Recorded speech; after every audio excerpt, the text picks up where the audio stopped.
Good evening, guys. Sorry I haven't been on in a while, but I'm a contractor and things are a bit chaotic with work right now, and so I'm doing what I can to get some videos out here and there.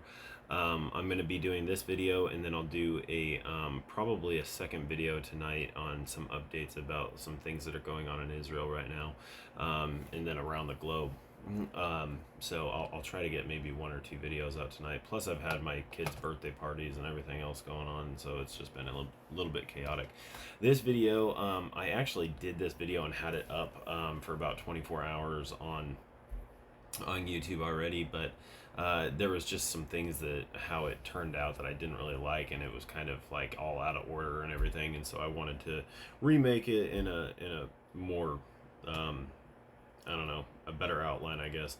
So for those who don't know, this is about the 10 kingdoms that will rise in the end times, and this is the final beast, the final kingdom that will rise up. And so this is prophesied in Daniel in chapter 2, and then Daniel chapter 7, and then it correlates also to the prophecy that John gave in Revelation 13. And so to give you a little bit of background, if you don't know this story, this is where Daniel is interpreting a dream for King Nebuchadnezzar, because the soothsayers were not able to do it, because he which is basically the people who claimed that they could see dreams and stuff like that in that day. So Nebuchadnezzar told them that they had to tell him the dream that he had and the interpretation of the dream, and yet he wasn't going to tell him anything about it. So God showed Daniel the dream that Nebuchadnezzar had, and then interpreted it for him. And so this is where Daniel's going to Nebuchadnezzar and telling him his dream. And so here we go. In Daniel chapter 2, verse 31, it says, "You, O king, were watching, and behold, a great image. This great image, whose splendor was excellent, stood before you, and its form was awesome. This image's head was of fine gold, its chest and arms of silver, its belly and thighs of bronze, its legs of iron, and its feet partly of iron and partly of clay. You watched while a stone was cut out without hands, which struck the image on its feet of iron and clay and broke them into pieces."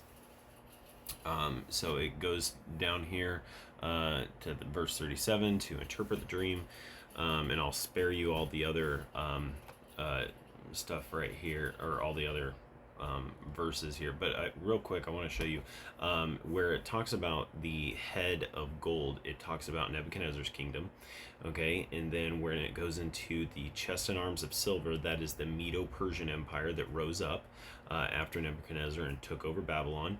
And then it goes into the belly and thighs of bronze, which speaks of the Grecian Empire that took over and conquered the Medo-Persian Empire. And then the legs of iron talks about the Roman Empire that took over the Grecian Empire. And then the feet of partly iron, partly clay, the feet of partly iron, partly clay is going to come in the end. What we are still in right now is the two-legged phase, and I'll show you that here in a little bit, but we are still technically in the Roman Empire right now, and I'll show you how all that kind of worked out. But in verse 37 it goes, "You, O king, are a king of kings, for the God of heaven has given you a kingdom, power, strength, and glory. And wherever the children of men dwell, or the beasts of the field, and the birds of the heaven, he has given them into your hand, and has made you ruler over them all. You are the head, or this head of gold. But after you shall arise another kingdom inferior to yours, then another, a third kingdom of bronze, which shall rule over all the earth.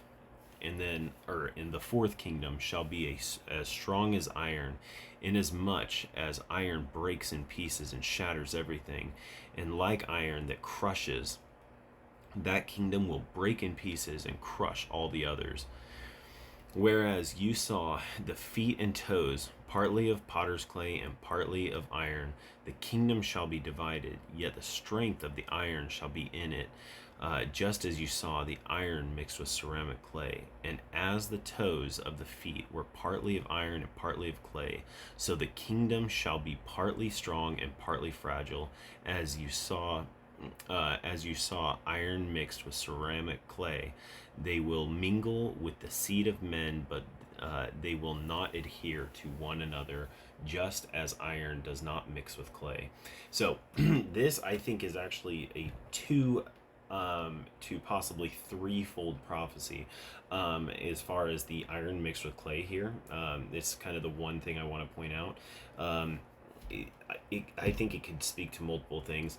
One of the best interpretations I've heard of it is through Brandon Holthouse. He's a pastor out of Bakersfield, California. His church is Rock Harbor Church, and I highly recommend his church and his teachings. But he says that this partly strong and partly fragile. He says this is mixing. This is where communism will be being forced on a people who want nationalism, and so the two will be fighting against each other. So it'll be being forced on the people, and they're going to be trying to fight against it. Well, that's exactly what you're seeing right now. And then the other thing is the whole uh, fourth industrial revolution thing, where they're trying to mix man and technology. It's called transhumanism, if you haven't heard of it, where they want to start putting brain chips and all these other things inside of people. So that is another possible prophecy of it. There is other prophecies, or there is other interpretations I've heard of it, but I think those are the two most likely scenarios. I think the most likely is the communism with being forced on a nationalistic people. Um, Now, I want to take you right here and show you kind of what I mean by the two-legged phase. Now, the two-legged phase speaks of how when the Roman Empire broke up in the early first millennia after Christ, um, it broke into two sections. So they went up. One side went up north into Russia, and then the other side went up the kind of northwest into Germany. And so the ones that went up north into Russia, they were led by they called their leaders czars. Okay, and then you go up into Germany, and they called theirs Kaisers or Caesars, or I can't remember what the other term for them was. Anyways, so that's what the two legs of the Roman Empire are, and that's what still exists today. And I call it the BRICS versus NATO. I think that's what you're seeing right now. That's the two-legged phase. You've got the Western NATO countries, and then you've got the BRICS countries. BRICS is everyone knows what NATO is, the North Atlantic Treaty Organization. It's a 30 nations together under this treaty to work together and defend each other. And then you have BRICS, which is actually just formed in the last about 15 years, and it's Brazil, Russia, India, China, and South Africa. And there's actually people applying to join BRICS right now, and I'll show you that here in a little bit. But I want to go back to the scripture now and go back to Daniel chapter 7. And so this is where Daniel was receiving a vision of these four beasts, or these four kingdoms which were to come, and this was kind of correlating to the vision of the statue that he had seen in the vision of Nebuchadnezzar's dream. Now this is these kingdoms described as beasts, and there's reasons why they're described as beasts, because these beasts show how each of these kingdoms will take over, whether it be through speed or through power or through whatever. And so this in particular one, I'm only going to go through the fourth one because it's the only one that pertains to us. So in Daniel chapter 7 verse 7 it says, "After this I saw in the night vision, and behold, a fourth beast, dreadful and terrible, exceedingly strong. It had huge iron teeth. It was devouring, breaking in pieces, and trampling the residue with its feet. It was different from all the beasts that were before it, and it had 10 horns. I was considering the horns, and there was another horn, a little one, coming up among them, before whom 3 of the first were plucked out by the roots, and there in this horn were eyes like the eyes of a man, and a mouth speaking pompous words." If you're confused, just wait. I'm gonna explain it all here in these scriptures down here. It kind of goes into it a little bit more. In 19 it says, "Then I wished to know the truth about the fourth beast, which was different from all the others, exceedingly dreadful, with its teeth of iron and its nails of bronze, which devoured, broke in pieces, and trampled the residue with its feet." And so he explains, he has a angel explain what this is to him right here, and it's most likely Gabriel that was explaining this to him. But he says, this is the angel speaking. It says, "Thus he said, the fourth beast shall be a fourth kingdom on earth, which shall be different from all other kingdoms, and shall devour the whole earth, trample it, and break it into pieces. The 10 horns are 10 kings who shall arise from this kingdom, and another shall rise after them. He shall be different from the first ones, and shall subdue 3 kings. He shall speak pompous words against the Most High. He shall persecute the saints of the Most High, and shall intend to change times and laws. Then the saints shall be given into his hand for a time and times and half a time." Okay, so a little bit of explanation as to what this is all talking about, and this is really what I want to focus on in this video, is how all of this plays out. So if you notice, as you come up in here and follow my cursor here, when you look right here, it says, it shall devour the whole earth. So this is where the fourth kingdom, it says it shall devour the whole earth. This is speaking as of the kingdom covering the whole world. So it doesn't mean necessarily, I don't think this necessarily means that the kingdom will be ruled by a single person. I think it will be ruled by a coalition of all the nations. Perhaps the United Nations, where it's all the nations. There's 190 nations in the UN, and I believe it's talking about the whole world working in unison with each other, possibly through the United Nations, because they all communicate with each other through the United Nations. And so I think we're already seeing that. I think that's what we're in right now. Like literally everyone, as much as you may be seeing wars and stuff, it's still everything's being pulled, all the strings are being pulled behind the scenes. So if you look at like, you're wondering why our president makes the decisions he makes, well, he's not actually leading things. He's actually having the strings pulled by someone else, probably the global elites through the World Economic Forum or something like that. And that is what you're going to see in a lot of most of the governments around the world.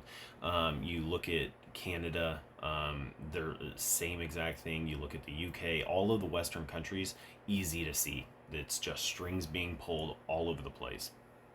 And even a lot of I'll show you kind of later why I believe even the BRICS nations are kind of having their strings being pulled. Anyway, so I believe we're in kind of that global governance situation right now.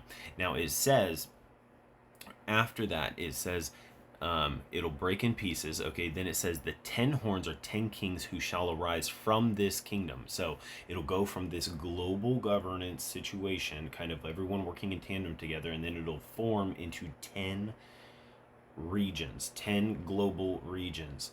And when it says it will rise from this, I believe that means that this is the whole, and this has been interpreted many a ways. I don't think this means like 10 nations over in Europe. I don't think that's what it means, because it says it will rise from this government that covers the whole earth, which means I believe that this will be 10 regions ruling the whole world. Okay, and it will be a global 10 regional government. Okay, and then out of that, a single, or after this 10 kingdoms, it says, shall arise another king. Okay, sorry, hold on. It says he shall, and another shall rise after them. Okay, so it says one more shall rise after them. He's the 11th, the small horn. That's the Antichrist. Okay, so he will rise up, right? And so he's an 11th king. He'll rise up after this 10 kingdom coalition rises. Then he will subdue 3 of them. So meaning he will conquer 3, and then the last 7 will submit. Okay, and then he will rule the whole world. Now notice this doesn't happen until the midpoint of the tribulation, because it says right here in the very bottom where it says, for a time and times and half a time. A time is 1 year, and times is 2 years, and then half a time is half of a year. So that is 3.5 years. Exactly the length of the last part of the tribulation. And this correlates to Revelation 13, where it talks about how he will rule for 42 months, which is exactly 3.5 years. So I'm going to go there real quick. We're going to run through the Revelation 13 real fast, and then we'll go into the news. So it says, then I stood on the sand of the sea, and I saw a beast rising up out of the sea, having 7 heads and 10 horns, and on his horns 10 crowns, and on his heads a blasphemous name. Now the beast which I saw was like a leopard, with his feet was like a leopard, with his feet were like the feet of a bear, and his mouth like the mouth of a lion. The dragon gave him his power, his throne, and great authority. Then in verse 5 it says, and he was given a mouth speaking great things and blasphemies, exactly what you saw in Daniel, and he was given authority to continue 42 months. Okay, so for one, notice how it says, now the beast which you saw was like a leopard, and his feet were like the feet of a bear, and the mouth of like the mouth of a lion. And then also it says the dragon gave him his power. The dragon is Satan. So the dragon's talking about Satan. Satan's giving him his power. This is the Antichrist it's talking about. And then you have the animals that it's representing. Now, these animals represent not only how he takes over. So the leopard will speak to the speed at which he'll take over. The bear talks about how he will crush things, and then the lion, where he has teeth.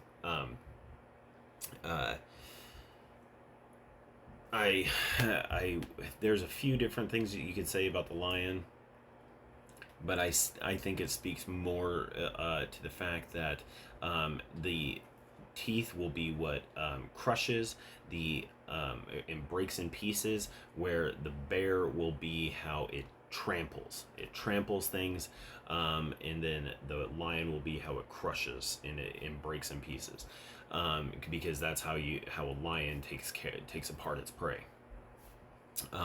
Also, these could also symbolize countries who God would know ahead of time what these country symbols are. And so I've heard actually some watchmen who believe that it's possible that these animals that are depicting this kingdom have a correlation to kingdoms that have similar animals as the symbol of their nation. For instance, the bear being Russia, the lion being either Iran or the UK, the leopard being India, I believe it was, and whatnot. But that being said, mostly it's talking about how the kingdom will take over, meaning speed, and then through trampling, and then crushing and breaking apart with its teeth. So now we'll go into some news, and I'll show you how all of these things pertain to what's going on now.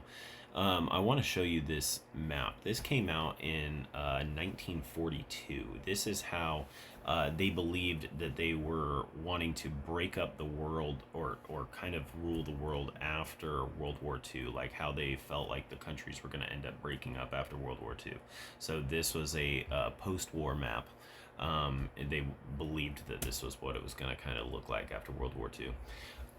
Now, obviously, that didn't happen, but it's kind of interesting. There's like 9 or 10 nations here, or 9 or 10 regions here, which is really, really interesting. Then you go into, there was the Club of Rome. This is, in the Club of Rome still exists, but you can just look this up. Club of Rome, 10 regions, or 10 global regions, whatever. And this is how they envision breaking up the world. Now, and this map came out in, I believe, the early 70s. I'd have to go back and check, but I'm not going to make this a super long video, or I'm going to try not to. And so I believe it came out in the 70s. And this, I'm going to show you one here in a minute from the UN where it looks, relatively similar to this. So it's kind of interesting that that it's almost like they're working in tandem with each other, which they actually are. If you go to the Club of Rome's website, they have all the same sustainable development goals that that the UN has. So, sorry, I just realized there was a smudge on my camera, so I was all blurry. Anyway, so I'm gonna go. I want to show you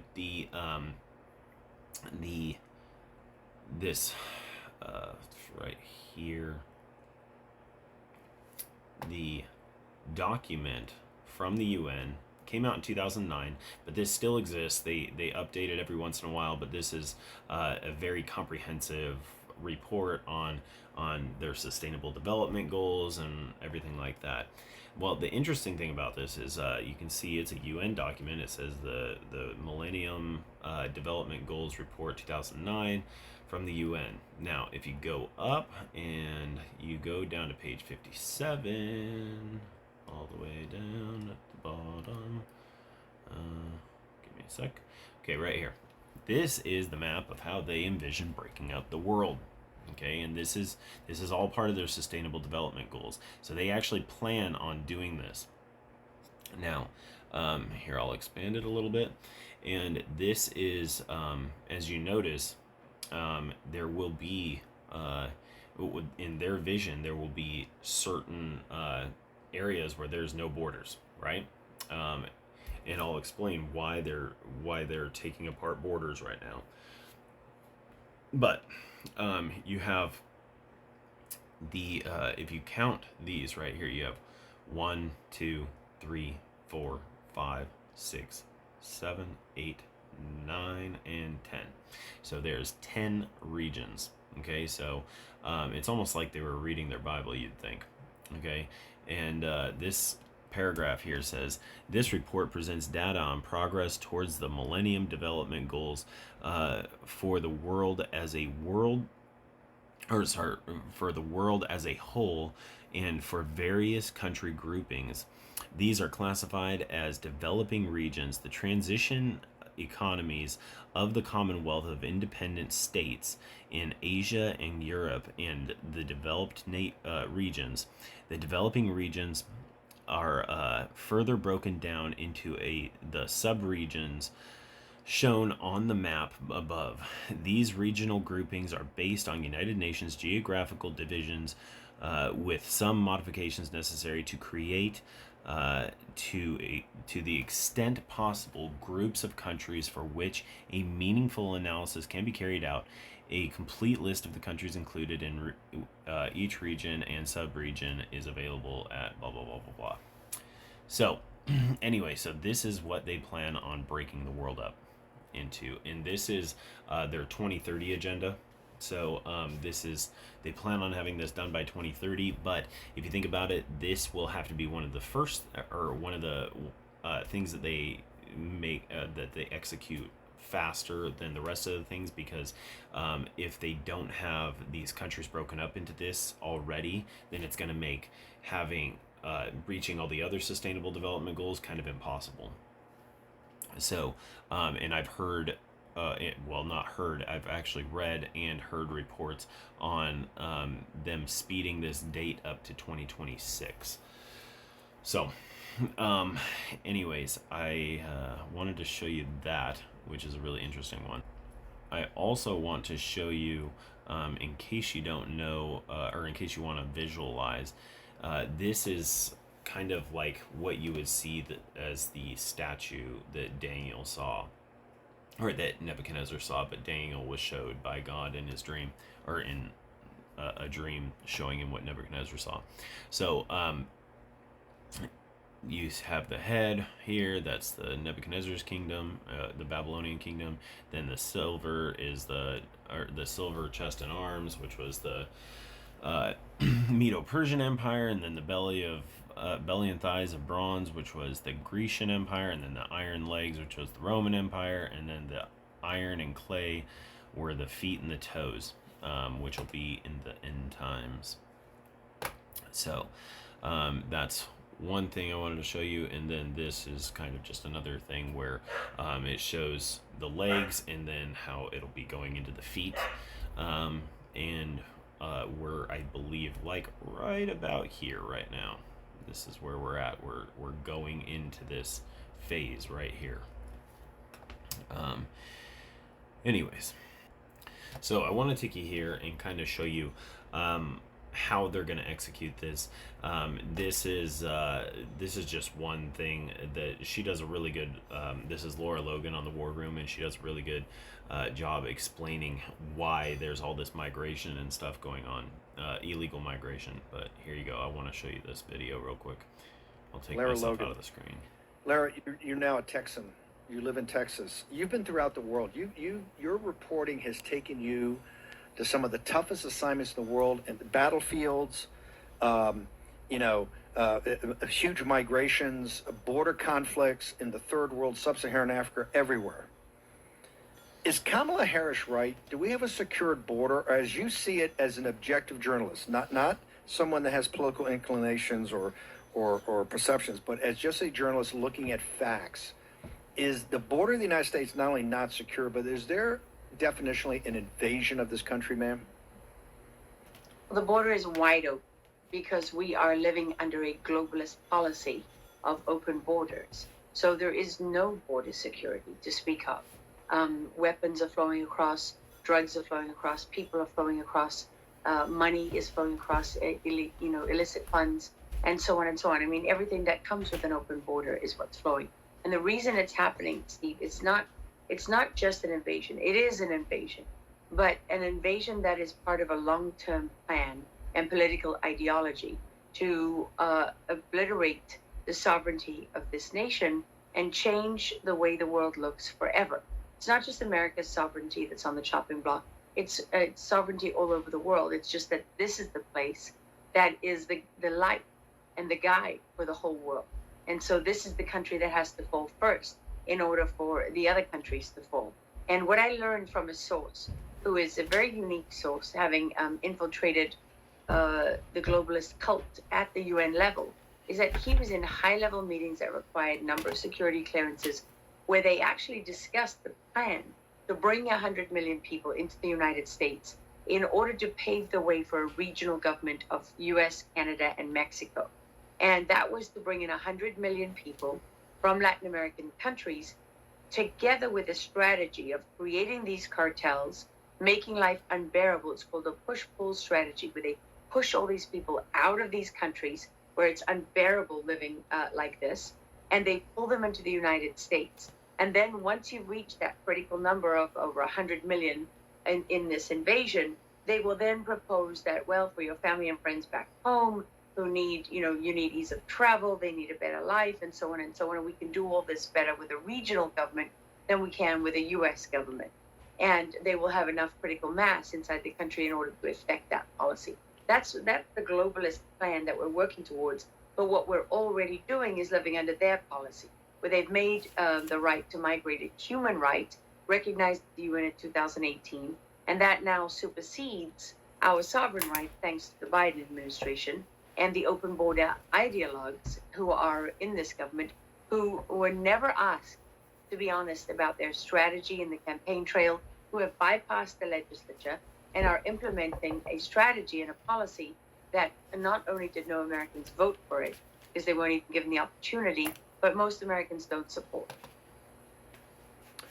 If you just look at the statistics, the New York Times said, hey, there's 1 million unauthorized, basically migrants or illegal aliens here trying to get asylum. But if you go back and look at the numbers, the government admitted there's 13 million, right?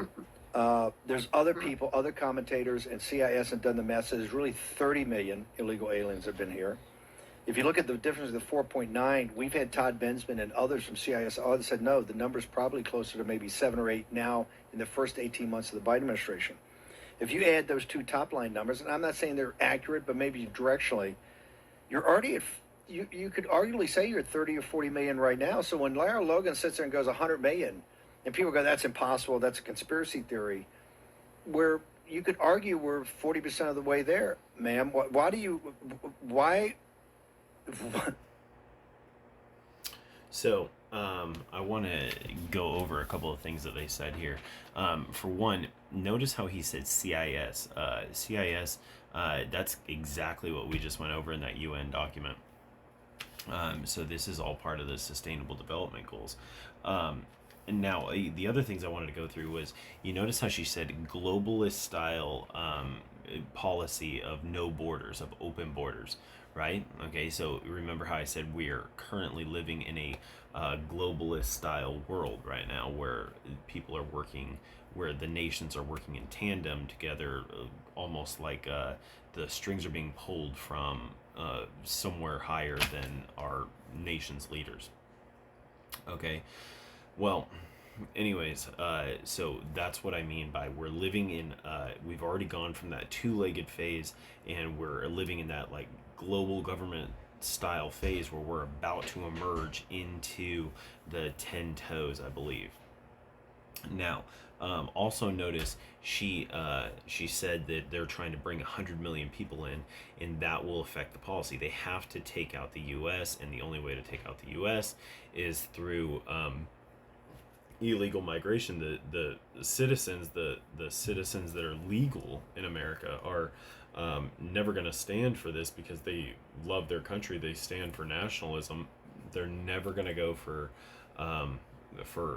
communist style policies. So they have to take out the nationalist viewpoint and get all of the voting base in for this communist style regime. Also, they have to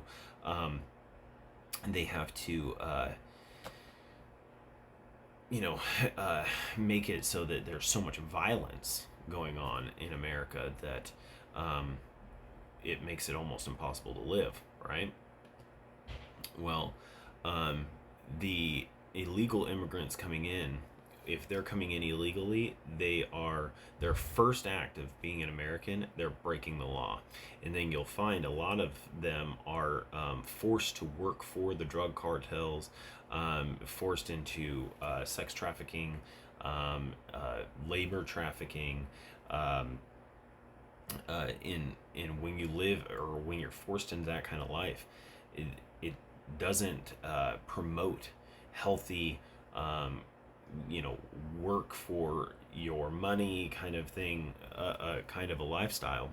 And so it's creating a huge criminal lifestyle here. and it's making it so that America is being torn apart.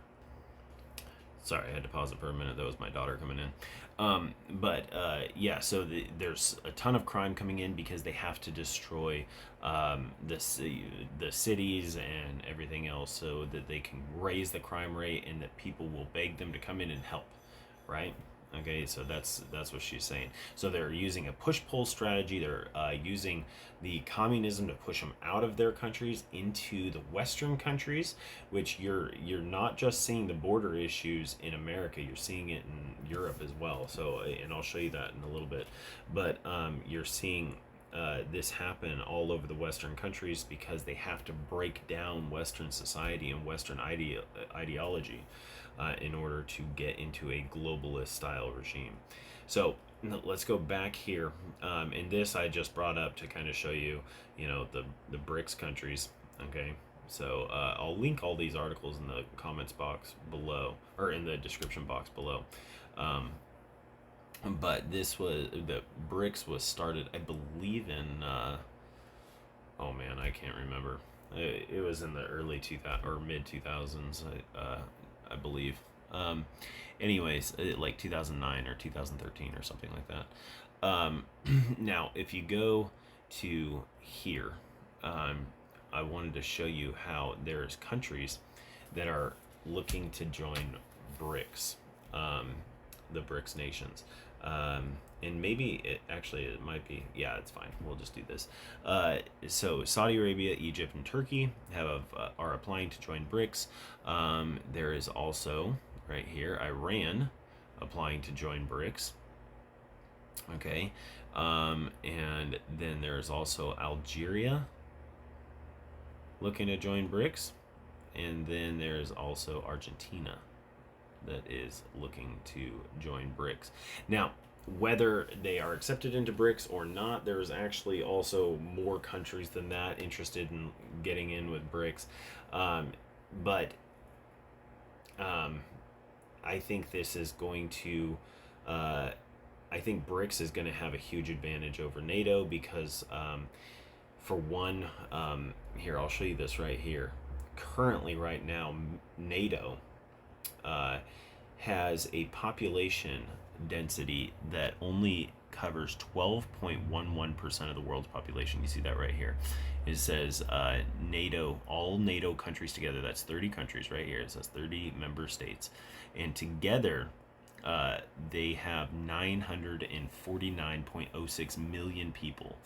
And this is 16.27% of the world's habitable area, and 12.11% of the world's population. Okay? So you got that there. Then you go to BRICS.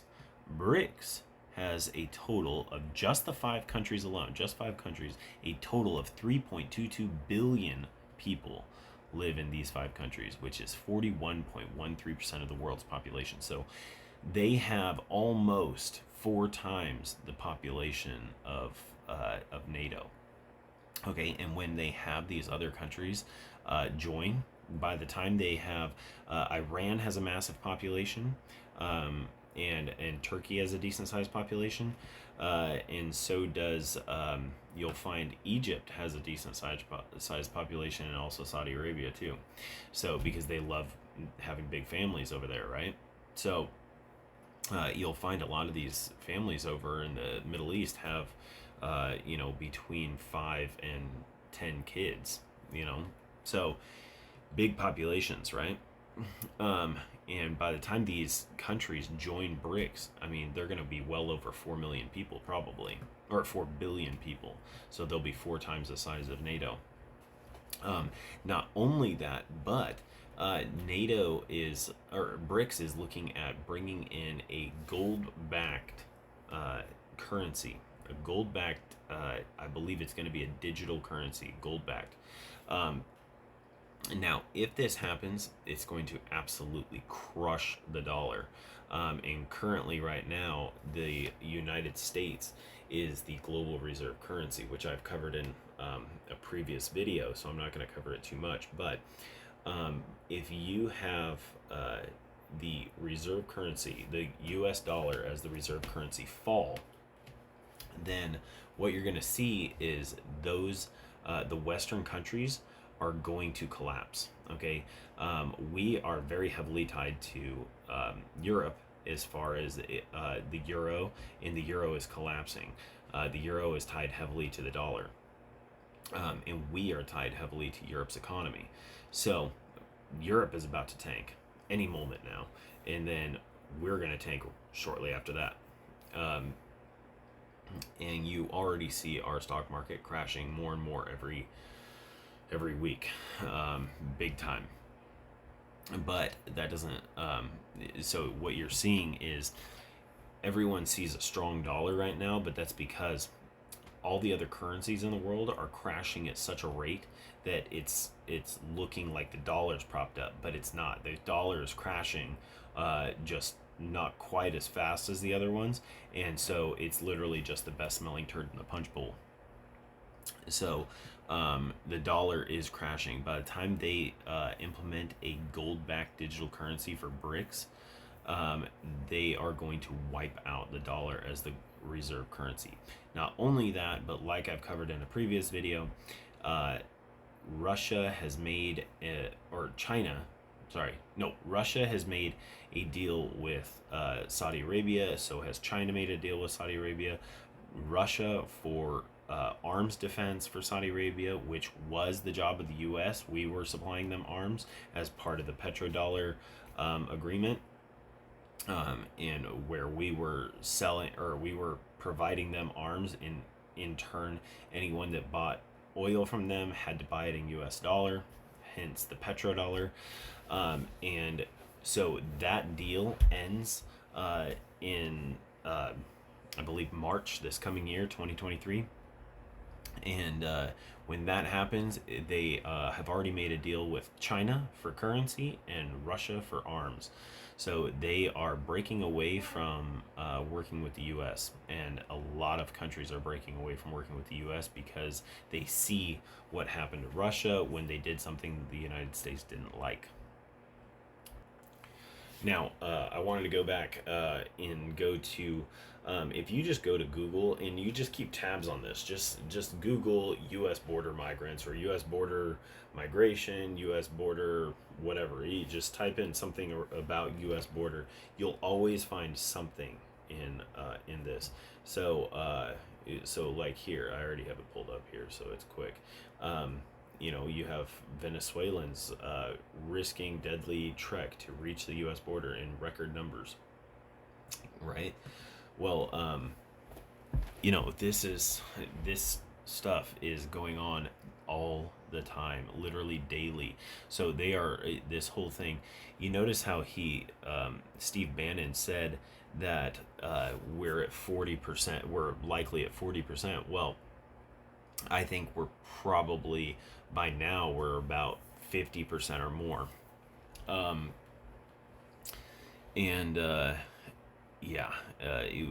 This next year when we go into 2023, just expect to see a lot of crazy things. Like, I think the rest of this year you're going to see a ton of crazy things. For instance, I think it's very possible that very soon we'll see a nuclear event because of everything going on with the U.S. versus Russia right now. And make no mistake, this is a U.S. versus Russia war. This is not a Ukraine versus Russia. It's just a proxy war. Ukraine's fighting it for America. And so that's why we're shipping everything over there and funding the war. But anyways, and then I wanted to show you also, keep track of this if you want to keep track of the same thing, why they're doing all of this in all these countries. So European migration, and you can see you'll end up being able to pull up articles all over the place with this. For instance, here's one where people are crossing the Mediterranean in numbers, just crazy numbers, and they're having their boats capsize and people are dying. In this article alone, there's 22 people dead here, because they come over on these small boats and they're crossing the Mediterranean Sea, and that's not fun waters to cross in a little raft, in a little boat. But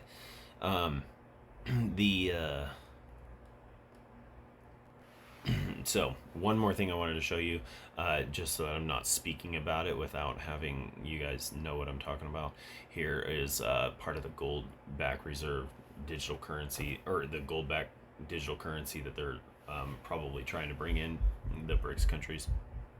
And so this is on Forbes. It says follow the yellow brick road to a digital reserve currency. Okay, so that means, or they're talking about how BRICS. You notice how they said brick as in, sorry, or no, cancel. Um, but BRIC spelled BRIC.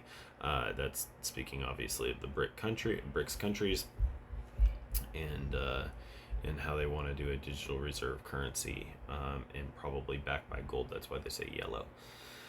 But anyways, I think that's for the most part what I wanted to cover. I wanted to show you guys how they plan to take this into a one world, 10 nation or 10 regional government kind of confederation. And it's very possible that that happens through a currency collapse, and it's possible that it happens because BRICS brought in a gold-backed currency that crushed the dollar, and then the European and Western countries just tanked entirely, and so then the people begged for someone to come in and save them, and what they do is they bring in their 2030 agenda early and turn it into 10 regionally run government, which will be very controlling, because all of this is all about control. So they could use that to bring this in. Now, also, I want you to think about the fact that everything you're seeing is a facade put in front of your face. If you, one of the things that I was going to mention in this video and I almost forgot was go to the World Economic Forum's Young Global Leaders website and look up the alumni of the World Economic Forum Young Global Leaders program.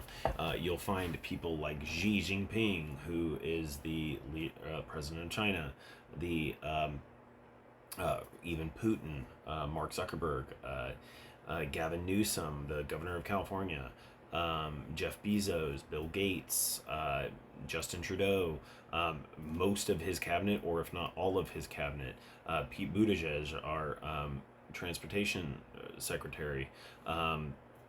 You've got the leader, the prime minister of Argentina. You've got, I believe Boris Johnson. I believe Boris Johnson was in there. Don't quote me on that.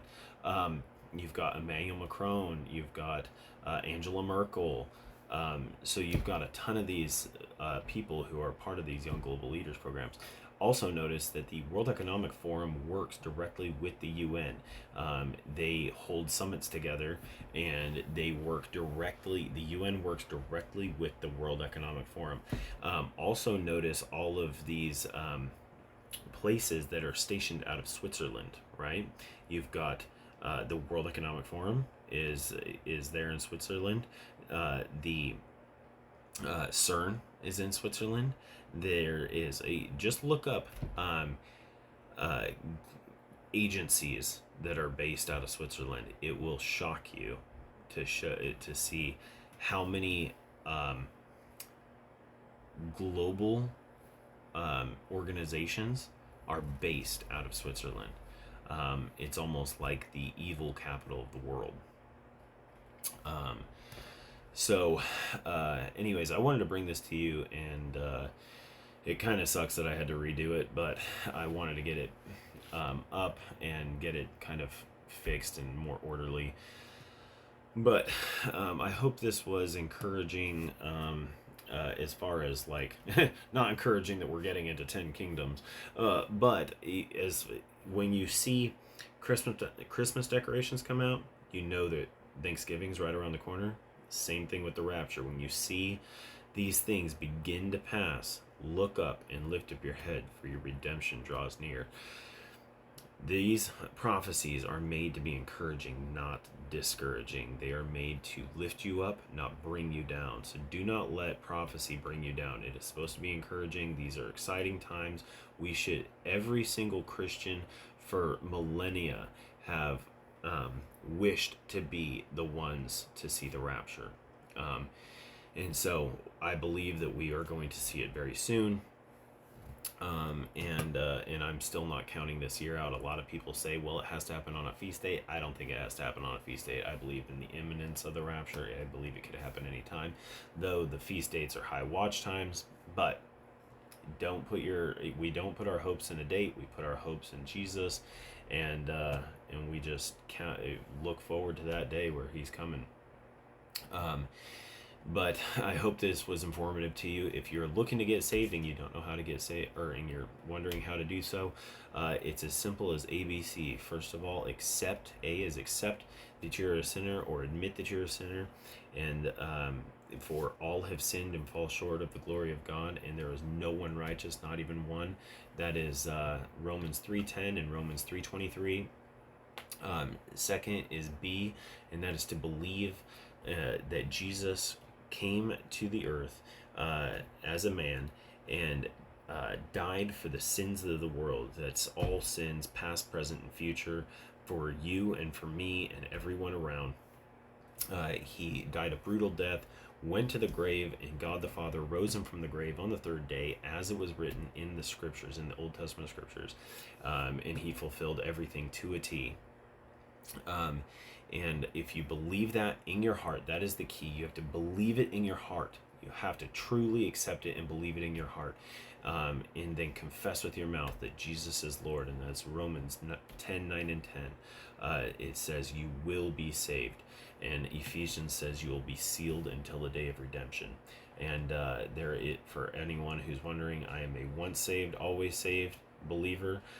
There is no proof in the Bible anywhere that you can lose your salvation, and anyone that says that you can does not believe in eternal security, because if you can lose your salvation, it was never eternal in the first place.